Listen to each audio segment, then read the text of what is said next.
Apocalipse capítulo 3, no versículo 20, a palavra do Senhor nos diz: eis que estou à porta e bato, se alguém ouvir a minha voz e abrir a porta, eu entrarei e cearei com ele e ele comigo.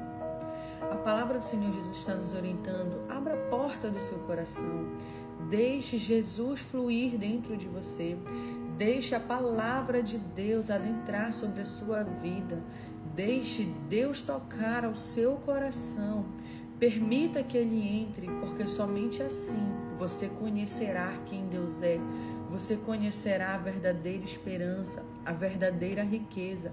A nossa verdadeira esperança e a nossa verdadeira riqueza não está nas coisas da terra, e sim nos céus. No dia que o Senhor Jesus vier buscar a sua igreja, confie nesta palavra. Se você gostou desse vídeo, deixe o seu like, compartilhe com seus amigos e até a próxima.